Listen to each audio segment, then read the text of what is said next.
찬양과 경배하는 자 하나님의 선하심을 닮아가는 자 너의 모든 것 창조하신 우리 주님이 너를 참으사 오셨네.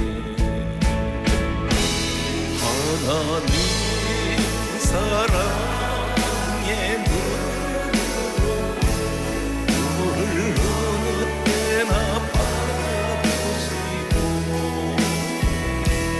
하나님 인자 함께해서 언제나 나에게 기울이시니 어두움에 밝은 빛을 비춰주시고 너의 작은 신음에도 응답하시니 오는 곳에 주를 향하고 주만 바라볼지는 하나님 사랑의 눈으로 너를 어느 때나 바라보시고 하나님 인자 함께해서 언제나 나에게 기울이시니 어두움에 밝은 빛을 비춰주시고 너의 작은 신음에도 응답하시니 그는 어느새 주를 향하고 주만 바라볼지라. 여기에 모인 우리 주의 은총 받은 자여라. 주께서 이 자리에 함께 계심을 아노라. 언제나 주님만을 찬양하며 따라가리니 시험을 당할 때도 함께 계심을 믿노라. 이 믿음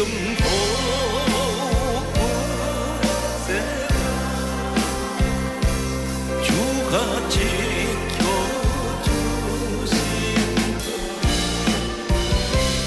모든 밤에도 주의 밝은 빛 인도하여 주신다. 주님이 뜻하신 바 헤아리기 어렵더라도 언제나 주 뜻 안에 내가 있음을 아노라. 사랑과 말씀들이 나를 더욱 새롭게 하니 때로는 넘어져도 죄 못쓸 일을 믿노라. 이 믿음도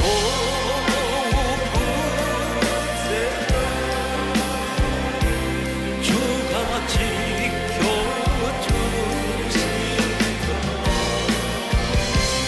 모든 밤에도 주의 밝은 빛 인도하여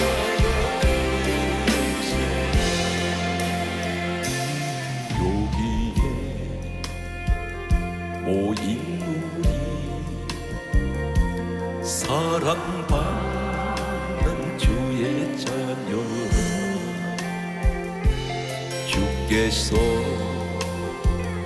뜻하신 일 우리를 통해 펼치신다. 고통과 슬픔 중에 더욱 주님 의지하오니 외로움을 이겨내고 주님 찬양하며 이 믿음도 세라 주가 지켜주신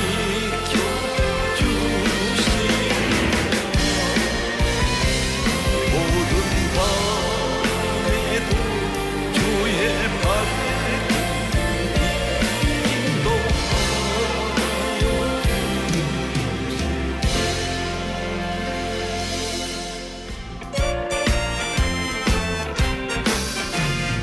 모든 내 영혼 주가 인행하라 그 귀한 영생수 주여 감사합니다. 그 약속 따라서 힘써 간구하오니 오 주여 내게 도서 들어주소서.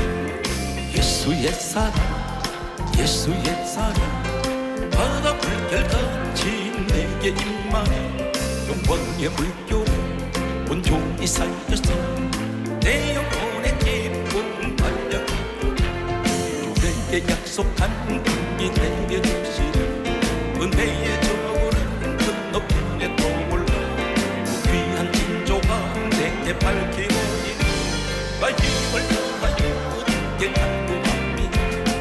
예수의 사랑 예수의 사랑 바다 물결같이 내게 임하여 영원의 물결에 온종일 살려서 내 영혼의 할렐루야 은혜의 소낙비 지금 쫓기네 구원의 큰 강물 흘러지고 넘쳐서 내 주한 모든 죄 모두 씻어버리 까지름 은혜를 임하게 바랍니다. 예수의 사랑 예수의 사랑 바람 물결같이 내게 임하여 영원의 물결에 온종일 살려서 내 영혼의 기쁨 자꾸 넘치는 주의 은혜에 힘차게 들려와 내게 반복하오니 오 할렐루야로 주를 찬송하오니 내 맘의 기쁨이 항상 충만합니다. 예수의 사랑 예수의 사랑 바람 물결같이 내게 임하여 영원의 물결에 온종일 살려서 내 영혼의 기쁨 내가 진 곳에 누우며 내가 들어서 죄 돌아가시네 날 부르소서.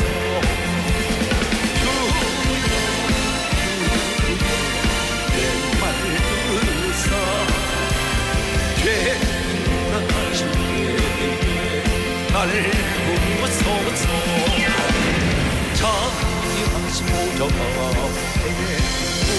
울어버려 가곡하고 내게 믿음 주소서.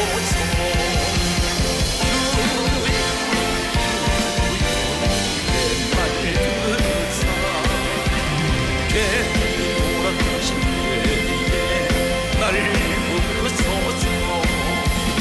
주의 공로 부지만 주께 가보니 상당한 걸 고치시고 구원하소서.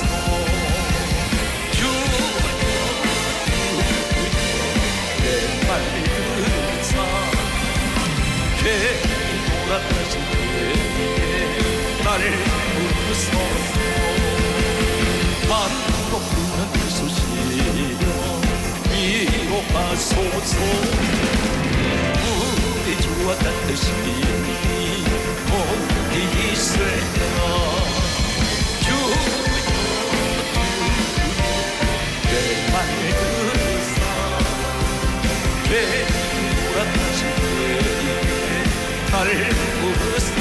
선도입니다. 오늘 이 자리에는 자신이 자신을 볼 때 생활에 대해서 어떤 자신만만한 그런 담대함이 없는 분들이 있습니다. 무엇을 할래 해도 겁이 나고 또 무엇을 할래 해도 자꾸 주저만 됩니다. 전혀 자신감을 잃어버린 이 사람들은 때로는 인생을 살아가다 보면 조금만 어려움이 닥치면 그대로 무너져버립니다. 가정 전체가 흔들려 버립니다. 가장 중요한 걸 기억하십시오. 우리 가정에 나 한 사람이 흔들리면 전체가 다 흔들리게 되어 있습니다.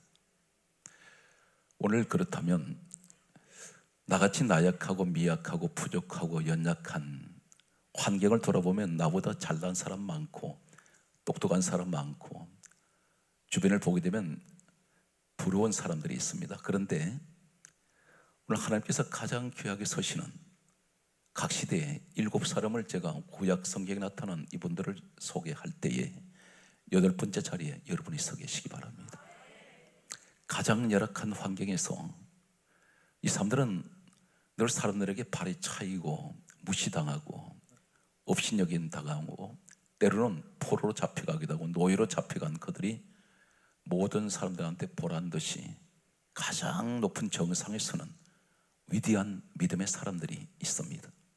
이 사람들을 연구를 하다가 7사람, 이 사람들 중에 한 가지 공통점을 발견하게 됩니다. 이 한 가지 때문에 하나님께서 이 사람들을 각 시대에 가장 크게, 가장 귀하게, 그리고 성경에 그 이름들을 기록하는 그런 위대한 사람들로 하나님이 세우셔서 하나님께 영광을 돌리게 하십니다. 이 시대에는 여러분이 그 자리에 서셔야 됩니다. 오늘 성경 말씀을 들을 때 어떻게 들어야 됩니까? 로마서 10장 17절을 반드시 기억할 것은 믿음은 들음에서 나고 들음은 그리스도의 말씀으로 말미암습니다. 그러므로 고린도후서 3장 3절에 말씀을 받을 때에 귀로 머리로 받지 말고 마음으로 받으십시오. 그래서 누가복음 8장 11절에는 씨는 말씀이라 있습니다.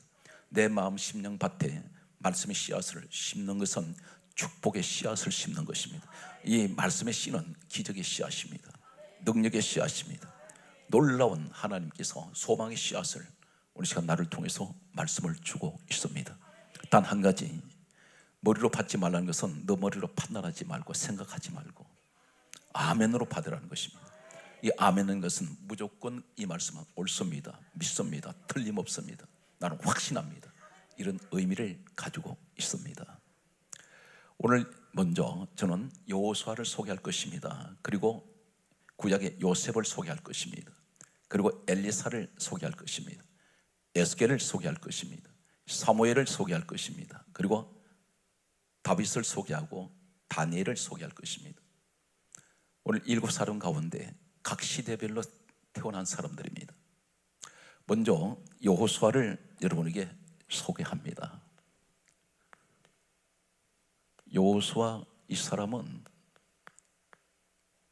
성경에 여호수아 1장 1절에 보게 되면 이 사람은 모세의 수종자, 시종으로 알려져 있습니다. 말 그대로 시종, 수종자란 말은 모세를 그림자처럼 돕는 사람입니다.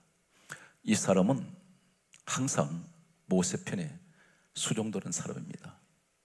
그 당시에 모세 시대는 아론, 나답, 아비후 70명 장로들이 있었습니다. 이 사람들이 모세 다음에 제2인자들입니다.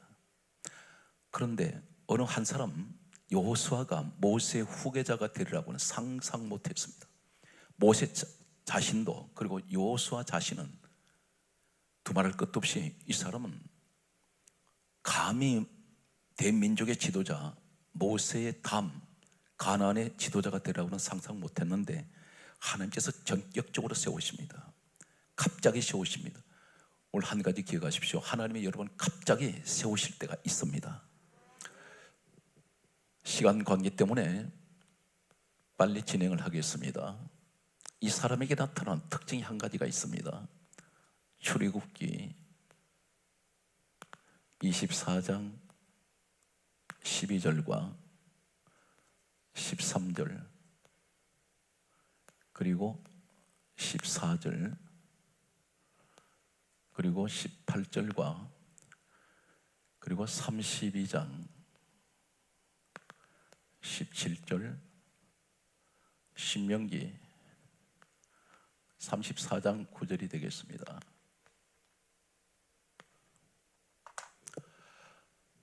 출애굽기 24장 12절에는 하나님께서 모세에게 다음과 같은 말씀하십니다. 산으로 올라오라 이렇게 말씀하셨습니다. 여기가 신의 산입니다. 이때 하나님께서는 십계명을 주시기 위해서 모세에게 올라오라고 말씀하시는데, 특이한 것은 며칠 동안 너는 나에게 올라와 있어야 될 것이다 말씀하지 않습니다. 단 한 가지, 너는 산으로 올라오너라. 이때에 출애굽기 24장 13절에는 성경이 이렇게 강조합니다. 모세가 여호수아와 함께 산으로 올라갑니다. 두 사람이 올라갑니다. 그런데 여기 14절에는 다음 같은 말씀을 하고 있습니다. 아론, 나답, 아비후 70명 장로들 그리고 이스라엘 백성들에게 하시는 말씀이 모세를 통해서 이렇게 말씀합니다. 정확하게 성경을 이렇게 기록합니다. 너희는 여기에서 우리가 너희에게 돌아오기까지 따라하십시오. 기다리라. 기다리고 있으라 했습니다. 모세도 시내산에 올라가면서 며칠 만에 내려올 줄은 생각 못했습니다. 막연하게 올라오라 명령하실 때 올라갔습니다. 올라갔을 때 성경은 강조합니다. 출애굽기 24장 18절에는 모세가 구름 속으로 들어가서 산 위에 올라 40주야를 하나님을 만났습니다. 40일 동안 산 밑에 사람들이 기다리고 있습니다. 여호수아는 어디에 있을까요? 산 위에 올라갔는데 모세는 산 꼭대기로 올라갔고, 아마 이 여호수아는 산 꼭대기 어느 지점에 기다리고 있었습니다. 이 신의 산은 참고로 말씀드리면 풀 한 폭이 자라지 않습니다. 대단히 뜨거운 태양열이 낮에는 강렬하게 내려 쪼입니다.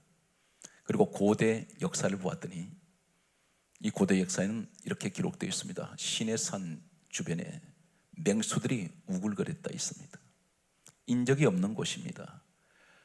밤이면 영하의 날씨로 추위가 찾아옵니다. 물도 준비 못했습니다. 먹을 것 없습니다.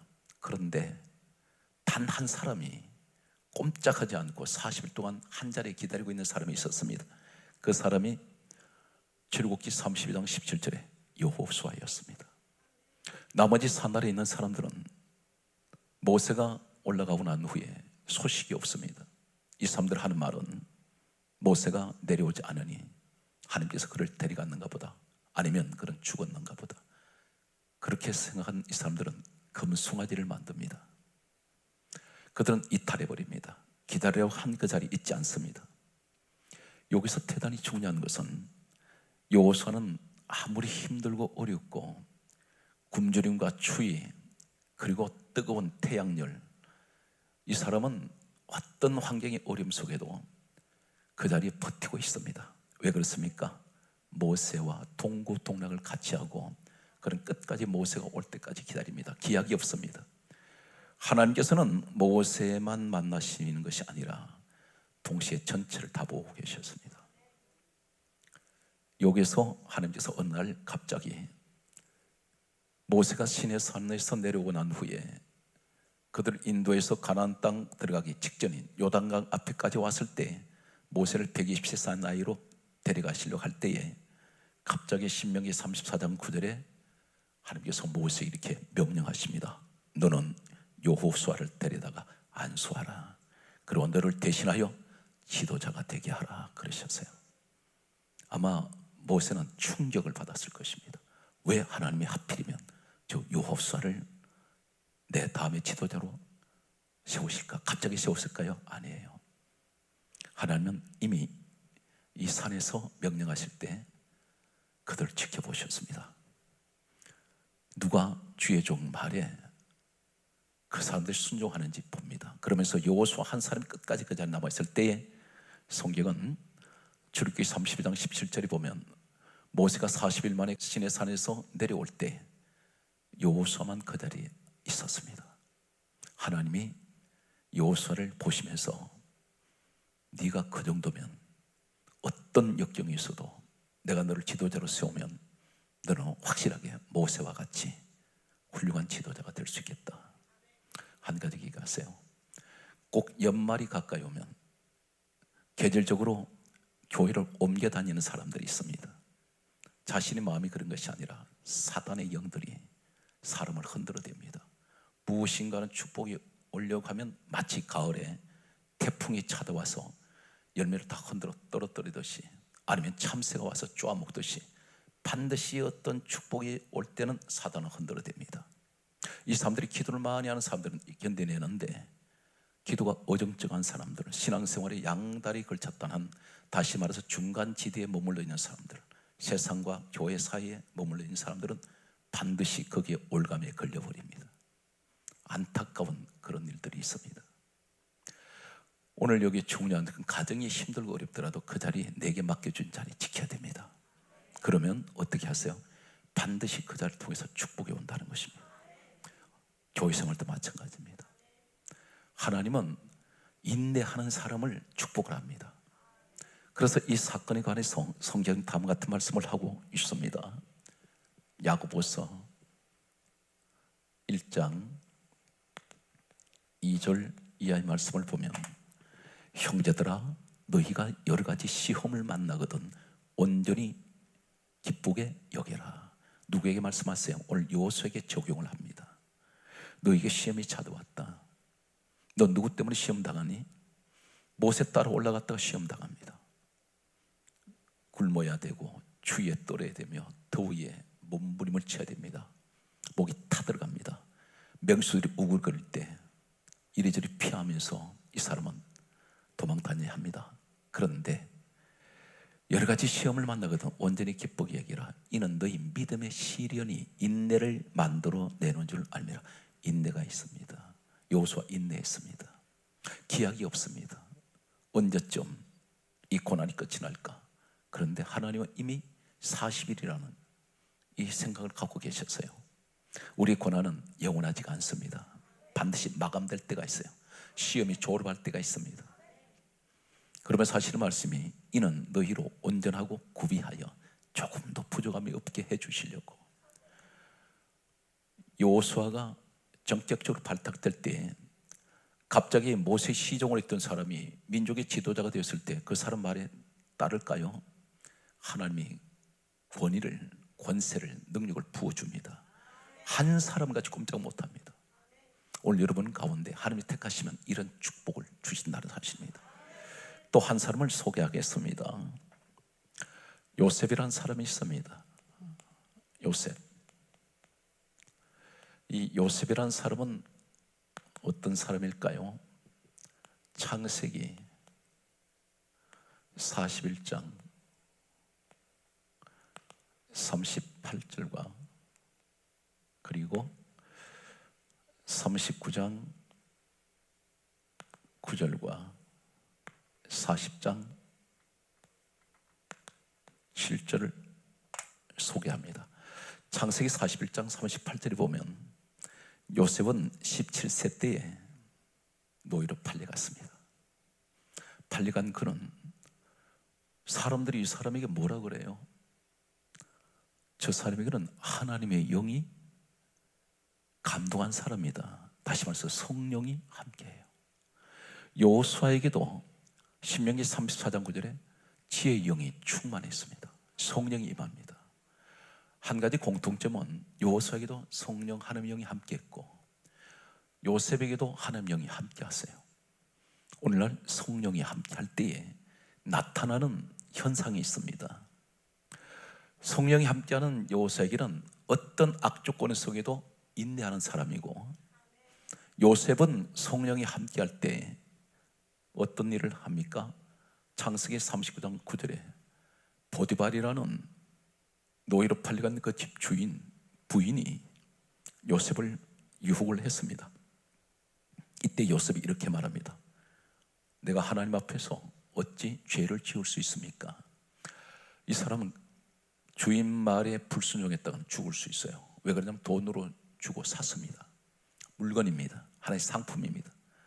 노예 그 당시 제도는 돈을 주고 사게 되면 죽여도 법에 저촉되지 않습니다. 살인죄에 해당되지 않습니다. 이 사람이 거절하는 일로 인해서 감옥으로 들어갑니다.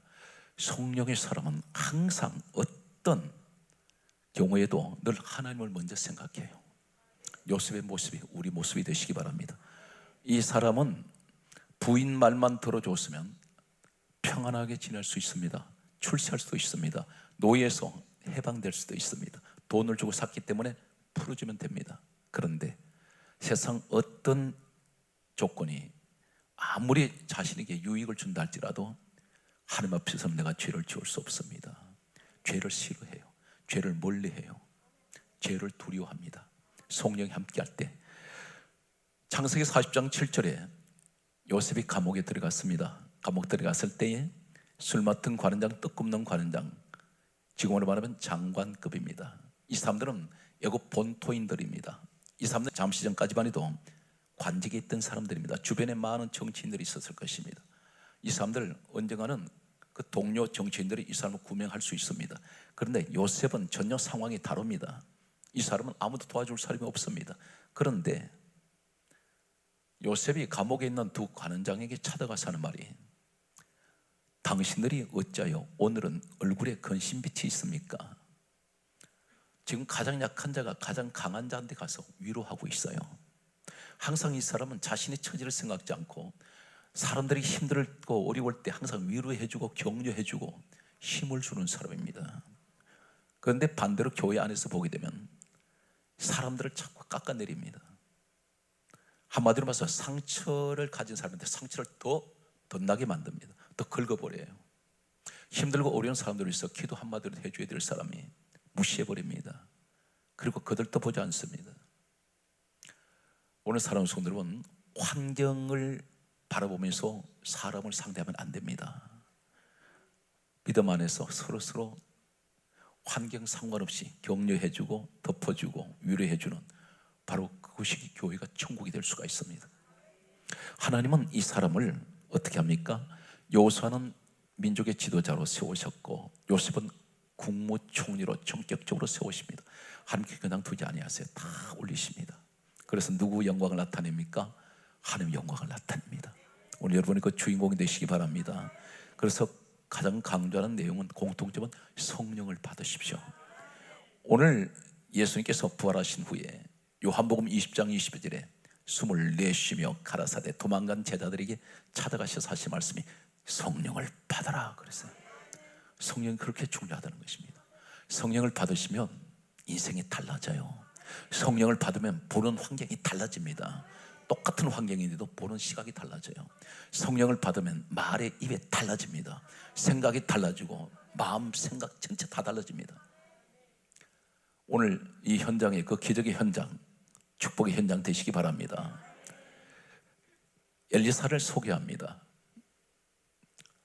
엘리사, 이 사람은 어떤 사람일까요? 우선 요수와 요셉의 공통점이 무엇입니까? 고난 가운데 있던 사람들입니다. 세상 말로 별 볼 일이 없던 사람들입니다. 대단히 무시당하던 사람들이었습니다. 그런데 하나님께서는 낮은 자를 높은 곳으로, 가장 미약한 자를 가장 위대한 자리로 끌어올리십니다. 이유는 성령이 함께할 때. 엘리사라는 사람이 있습니다. 이 엘리사는 어떤 사람일까요? 열왕기상 19장 19절과 그리고 열왕기하 2장 1절 이하와 2장 9절과 13장 21절을 소개합니다. 이 엘리에서라는 사람은 어떤 사람이냐면 농사꾼이에요. 신학 공부한 적 없습니다. 12개리 소, 한 개리는 소 2마리를 말합니다. 24마리 소를 앞세워서 성경 강조합니다. 밭을 갈고 있었습니다. 농사 짓고 있었습니다. 이 사람은 언제 나 사명자 되겠습니다 한 적 없어요. 나 지도자 되겠습니다 한 적 없습니다. 그런데 하나님께서는 엘리야 종을 통해서 엘리사를 불러냅니다. 불러낼 때에 이 사람은 엘리야를 따라갑니다. 따라갈 때에 사람들이 얼마나 방해하는지 몰라요. 이 엘리사에게 공통점이 아주 중요한 한 가지가 있는데, 사람들이 계속 길갈에 갔더니 베델레 갔더니 여리고로 갔더니 요단으로 가는데 네 군데를 거쳐가는 동안에 사람들이 대기하고 있습니다. 누가? 다시 말해서 선지 생도들, 선지자, 제자들입니다. 교회 지도자들이에요. 이 사람들이 계속해서 못 따라가게 만듭니다. 온갖 말로 비아냥거립니다. 복음적으로 무엇을 얘기합니까? 엘리야를 요한복음 5장 39절의 말씀을 보게 되면 이 성경은 예수님에 관하여 기록된 것이라고 말씀하신다면, 오늘 엘리야의 모습은 주님의 모습을 의미하고 엘리사의 모습은 우리의 모습이라고 할 수 있습니다. 그런데 따라가는데 사람들이 계속해서 태클을 걸어요. 못 따라가게 만듭니다. 온갖 말로 비아냥거립니다. 그때에 이 엘리사가 이렇게 말합니다. 나도 아노니 너희는 잠잠하라. 그러면서 계속 따라갈 때 엘리야가 묻습니다. 왜 너나 따라오느냐? 그랬더니 위대한 말을 합니다. 열왕기하 2장 9절에 성령이 하시는 역사가 내게 갑절이나 있게 하소서. 성령을 구합니다. 그때 이 사람은 엘리야가 떠나면서 그에게 겉옷을 던져줬는데 성령이 임하세요. 그래서 엘리야의 겉옷을 가지고 요단강물을 치니까 이리저리 갈라집니다. 오늘 여기서 대단히 중요한 것은 우리에게 엘리사를 통해서 주시는 말씀이 무엇이냐면, 여러분 신앙생활에서 가장 힘든 것이 무엇인지 아십니까? 내 옆에 있는 사람들 관계입니다. 그 사람이 내 신앙 무너뜨릴 때가 있습니다. 기도하는 사람 기도 못하게 입을 털어막아 버리고, 열심히 신앙생활 하면서 전도하며 교회를 열심히 다니는 사람을 발을 걸어서 넘어뜨려 버립니다. 상처를 줍니다. 그 말이 무슨 말입니까? 부정한 말을 집어넣는다는 겁니다. 그것이 그 사람을 위하는 것이 절대 아닙니다. 이 사람은 신앙생활을 하지 못하도록 만드는 방해꾼입니다. 누가 시킬까요? 성령의 사람은 절대 그렇게 안 합니다. 반드시 사탄의 영이 이 사람을 통해서 이 사람 은혜 생활을 하지 못하도록 넘어뜨린다는 사실입니다. 그래서 성령의 사람은 특징이 하나 있어요. 이 구약의 요셉이라는 사람은 한 번도 남을 비판한 적이 없고, 자신을 죽이려고 구덩이에 집어던졌던 형제들을 죽이려고 한 적도 없고, 원망한 적이 없습니다. 원수를 갚겠다는 말도 없어요. 나중에 그 형제들이 애굽으로 내려왔을 때 이 사람들 두려워서 국무총리가 된 이 요셉을 보면서 얼마나 두려워했는지 모릅니다. 그때 요셉이 하는 말이, 당신들은 두려워하지 마소서. 내가 당신과 당신의 자녀들을 내가 기르고 먹이리이다. 간곡한 말로 위로했습니다. 누구에게? 원수에게. 오늘 성령의 사람은 입에서 절대 불평이 없어요. 남을 헐뜯지 않습니다. 남을 비방하지 않습니다. 항상 자신을 돌아보면서 바울같이 고린도전서 15장 31절에 나는 날마다 죽노라. 날마다 자신을 죽입니다. 오늘 이 시간 성령의 사람이 되시기 바랍니다. 성경 말씀을 보게 되면 13장 21절에, 열왕기하 13장 21절에는 어떤 일이 있습니까? 엘리야가 이제 엘리사에게 겉옷을 던져주고 하늘로 올라가고 난 후에 엘리사가 사역을 감당하는데 전무후무한 일이 일어납니다. 전 성경에서 이런 사람이 없습니다. 열왕기하 13장 21절에 보면 엘리사가 죽었습니다. 무덤에 시간이 많이 흘렀습니다. 뼈밖에 남지 않았습니다. 어느 날 어떤 사람이 죽었습니다. 이 죽은 시체가 엘리사 무덤에 던져졌는데 엘리사의 뼈에 닿았을 때에 뼈에 닿았던 사람이, 죽은 자가 살아나 버립니다. 죽어서도 뼈에 능력이 나타난 사람이 엘리사예요. 이 사람은 왜 그렇습니까? 성령이 함께하는 사람이에요. 여호수아도 하나님의 영이 함께했고, 여기 요셉에게도 하나님의 영이 함께했고, 엘리사에게도 성령 역사가 함께했습니다. 따라서요, 주여 나에게도 성령이 함께하소서. 성령이 함께하시면 모든 것이 변화됩니다. 반드시 바꿔줄 수밖에 없어요. 누가 그렇게 하세요? 하나님께서. 성경 말씀은 계속해서 찾아갑니다. 이제 또 누가 있습니까? 에스겔이 있습니다. 에스겔이라는 사람이 있습니다. 이 에스겔이라는 사람은 어떤 사람입니까? 포로로 잡혀간 사람입니다. 그런데 에스겔 성경 말씀 보게 되면 37장 1절과 11절과 4절 말씀을 소개합니다. 에스겔 37장 1절에 보게 되면 포로 생활하던 이 에스겔에게 어느 날 하나님의 영이 임하십니다. 그리고 그를 골짜기로 데려갔어요. 골짜기로 갔더니 뼈들이 태산을 이루고 있습니다. 가득한 뼈들이 있는데 뼈들이 아주 말라버렸습니다.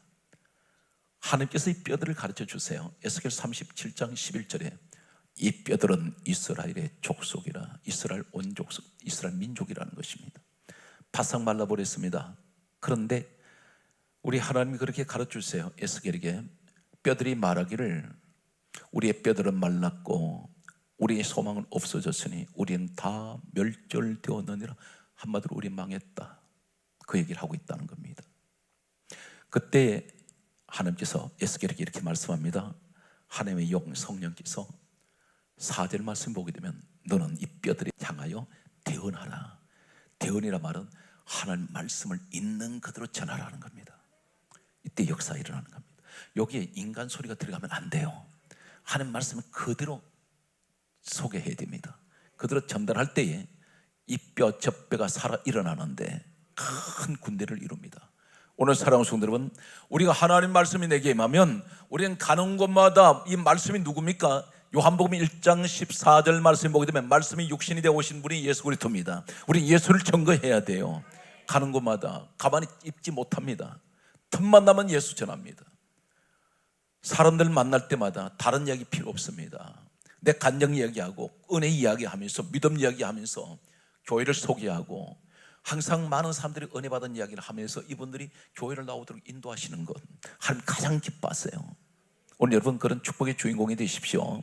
오늘 성경 말씀을 계속해서 보게 되면 에스겔까지 우린 네 사람을 보았습니다. 사무엘을 소개합니다. 사무엘, 이 사무엘이 있기까지는 참으로 훌륭한 어머니가 있었죠. 그 이름은 한나입니다.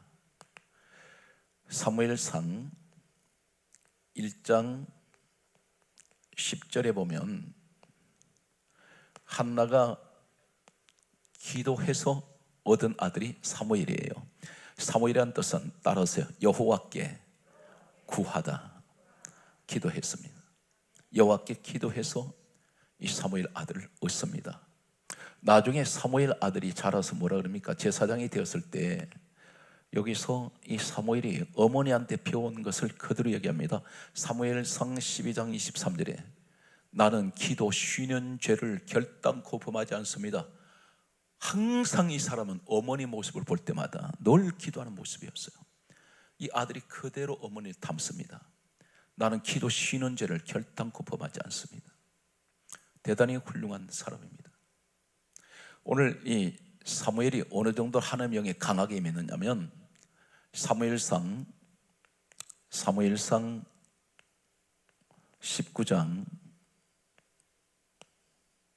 20절의 말씀을 보게 되면 다윗이 사무엘이 있는 곳으로 라마 나요시라는 곳으로 숨었습니다. 이때 사울 왕이 다윗 죽이려고 성경에 이렇게 기록합니다. 사울의 전령들이, 다시 말해서 사울이 군사들을 그곳으로 보냅니다. 그런데 성경이 이렇게 강조합니다.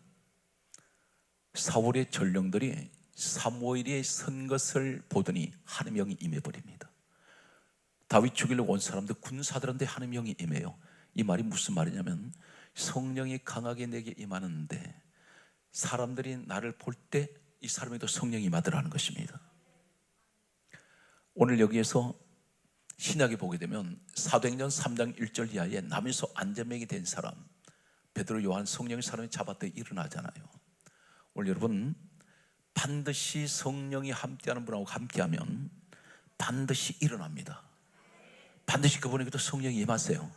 오늘 성경 사건은 그 얘기를 하고 있습니다. 남에서 안전병이 된 자가 어떻게 일어납니까?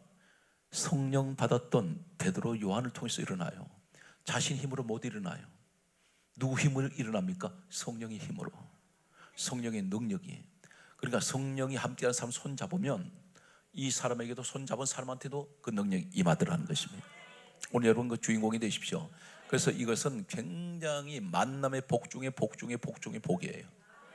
그래서 성령의 사람을 내가 만난다는 것은 돈 주고 살 수 없습니다. 돈으로 안 돼요. 권력으로도 안 돼. 오직 하나님의 은혜로.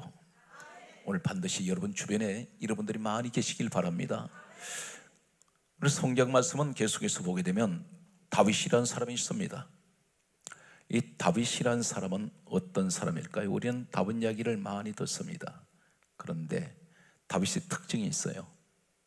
성경 말씀 보게 되면 마태복음 22장 43절, 그리고 성경 말씀에 보게 되면 또 이렇게 기록된 것을 봅니다. 역대상 22장 14절의 말씀을 보게 되면, 사랑하는 성도 여러분, 여러분이 성전을 사랑하는 것, 교회를 이상하게 교회가 그렇게 사모되고 교회가 그렇게 사랑하고 교회에 늘 예배를 사모하는 분들이 있어요. 우연이 아닙니다. 마태복음 22장 43절에 신약에서 구약 사람 다윗을 이렇게 말합니다. 다윗은 성령의 감동을 받았다 했습니다. 성령의 감동. 이 사건은 사무엘상 16장 13절에도 동일하게 다윗은 하나님의 영에 감동되었다 그랬는데, 이 사람이 마지막 죽을 때 소원이 뭔지 아십니까? 마지막 숨 끊어지는 순간에 다른 유언을 하지 않아요. 역대상 22장 14절에 솔로몬 아들한테 부탁하기를 하나님 성전 지어달라 그래요. 죽으면서까지도 숨이 끊어지는 순간에도 하나님 성전을 사모했습니다. 오늘 사랑하는 성도들은 성령의 사람은 성전을 사랑해요. 늘 성전 중심입니다. 그것은 곧 교회의 중심이라는 것입니다. 그래서 사도행전 5장 42절에 보게 되면 성령이 임하고 났던 초대교회의 역사는 어떻습니까? 그들은 날마다 마음을 같이하여 성전에 모여서, 아니면 집에 있든지 예수는 그리스도라 가르치기와 전도하기를 그치지 아니하고, 항상 이 사람들은 항상 그 문화가 어디냐면 성전 문화예요. 교회 중심으로 그들은 신앙생활을 했습니다. 이것이 성령의 사람들의 특징입니다. 그리고 그들은 늘 전도해요. 자, 우리 인사합니다. 성령 충만 받읍시다. 크게 하세요. 성령 받으면 다 해결됩니다. 믿습니까? 오늘 한 사람을 또 소개합니다. 다니엘을 소개합니다. 이 다니엘은 어떤 사람입니까? 이 사람은 포로로 잡혀간 사람입니다. 그런데 이 특징이 대체적으로 어떤 모습을 나타냅니까? 가장 환경이 열악하고 도저히 포로된 사람이 자신의 힘으로 포로에서 해방될 수가 없어요. 국무총리 아무나 됩니까? 될 수 없습니다. 그런데 누가 그렇게 하세요? 성령이 함께 하시더니 전부 모든 것을 형통하게 하시고 그냥 모든 것을 다 이루시고 하나님께서 높이 세우셔야 큰일을 하게 하십니다. 오늘 여기서 다니엘은 어떤 사람입니까? 다니엘서 6장 10절 말씀과 다니엘서 5장 11절, 다니엘서 6장 11절에 보게 되면 다니엘이 예루살렘을 향하여 창을 열고 기도합니다. 그런데 하루 3번씩 늘 하던 기도대로 습관적으로 하루 3번씩 기도를 해요. 그런데 이 기도는 대단히 위험한 기도입니다. 왕의 법으로 정해진 것이 어떤 것이냐면, 다른 신에게 절을 하거나 기도하면 사자굴에 던져넣습니다. 이 사람 지금 국무총리예요. 그런데 국무총리인 그는 왕이 법으로 정한 걸 알고 있습니다. 그런데도 그런 집으로 돌아가서 예루살렘을 향하여 창을 열고 늘 하던 대로 하루 3번씩 기도하면서 무슨 기도합니까? 성경 강조합니다. 감사하였더라. 감사 기도해요. 지금 사자굴에 들어가야 됩니다. 사자굴에 들어가기 위해서 하는 기도랑 똑같아요. 그런데 이 사람 누구예요? 다니엘서 5장 11절에 보니까 사람들이 이렇게 말합니다. 저 사람 속에는 거룩한 신들의 영이 있다. 성령이 함께하는 사람이에요. 이 사람 뭘 하려고? 믿음 지키려고 사자굴을 선택한 사람이에요. 여러분, 기도, 다니엘 같은 입장에서 우리가 보면 한 달 동안만 기도 안 하면 됩니다. 우리 이렇게 얘기할 수 있죠. 하나님, 내 형편 아시죠? 제가 한 달 동안 기도하지 않으면 사적으로 들어가지 않습니다. 그러므로 제가 한 달 동안 기도하지 않겠습니다. 할 수 있습니다. 그런데 다니엘은 기도가, 이분은 쉬질 않아요. 늘 하던 대로 습관적으로 늘 기도합니다. 그런데 그 기도 때문에 사적으로 들어갔을 때 천사를 하나님 보내주세요. 무엇을 말합니까? 우리는 어떤 여건, 어떤 악조건, 어떤 환경이라 할지라도 절대 환경에 치우치지 말고 신앙생활에 변함이 없는 기도의 사람이 되시기를 간절하게 소원합니다. 오늘 성경 말씀은 그러므로 오늘 이 자리에 낙심하는 분들이 계세요. 한 가지 대단히 조심해야 될 것은 자기 자신을 진단하시기 바랍니다. 나는 왜 이렇게 자꾸 지금 슬럼프에 빠져서 늘 낙심하고 그리고 늘 좌절하고 있을까? 자신감을 잃어버린 사람들이 있습니다. 그리고 주변을 보게 되면 자꾸 소망이 없어요. 그런데 성령이 함께할 때는 어떤 일이 있습니까? 로마서 15장 13절 말씀을 보면 거기에 따라서요, 성령의 능력으로, 거기 하세요, 성령의 능력으로 소망이 넘치게 하시나니. 소망이 넘쳐버립니다. 언제? 성령의 능력으로. 그러니까 성령이 함께할 사람은 어떤 사람이냐 보면, 아, 저분은 성령이 함께 하셔. 어떤 분이 그럴까요? 저 사람 지금 환경이 굉장히 어려운데 어떻게 저렇게 소망을 가지고 있을까? 뭘 기뻐하고 항상 나는 잘 됩니다 얘기하고 긍정적이에요. 매사가 항상, 이분은 입에서 비관적인 말이 없습니다. 소망을 잃어버리지 마세요. 그리고 항상 우울할 때일수록 기뻐하셔야 돼요. 반대로 가야 돼. 반대로. 내가 예배 드리러 가기 싫을 때 이때는 문제가 있습니다. 뭐가 문제가 있냐면, 이게 나쁜 문제가 아니라 좋은 소식이 기다린단 말이에요. 사단은 반드시 영적으로 나를 말이죠, 오늘 반드시 은혜 받을 자리에 내가 가야 되는데 이 상황이 오늘 따라가기 싫어요. 은혜가 쏟아질 시간이 있어요. 아무 때나 은혜 받는 거 아닙니다. 반드시 오늘 이 시간이 그 현장 되시기 바랍니다. 성경 말씀은 다음 같은 말씀을 하고 있어요. 우리 예수님께서 오셔서, 성경 말씀은 요한복음 20장 22절에 숨을 내쉬며 가라사대 성령을 받으라 말씀하시더니, 이 성령을 받는 궁극적인 최종 목적이 무엇입니까? 성령이 임하면 예수 그리스도를 정언하기 위해서, 성령을 통해서 내가 주님을 드러내는 거예요. 내 몸을 통해서, 생활을 통하여, 환경을 통해서, 내 모습을 통해서, 내 입을 통해서 반드시 예수를 정언합니다. 그래서 주님 마지막 떠나실 때 하신 말씀은 사도행전 1장 8절에 성령이 너에게 임하시면 너희가 권능을 받고, 반드시 기억하세요. 성령이 임하면 권능이 와요. 능력 주셔야 주의를 할 거 아닙니까? 권능을 받고 예루살렘 온 유대 사마리아 땅끝까지 이르러 너는 내 정인 되어라 부탁하신 겁니다. 오늘 사랑하는 성도 여러분, 오늘 이 자리에 여호수아 같은 사람 되십시오. 요셉 같은 사람 됐어요. 어려운 환경을 박차고 일어나야 됩니다. 이해가 되십니까? 엘리사 같은 사람 됐어요. 에스겔 같은 사람, 사무엘 같은 사람, 그리고 다윗, 다니엘 같은 사람 되셔서, 주여 오늘 이 시대 내가 바로 8번째 사람입니다. 주여 나를 사용하여 주시옵소서. 이 간절한 소망이 여러분에게 늘 함께 하시기를 예수님 이름으로 축복합니다.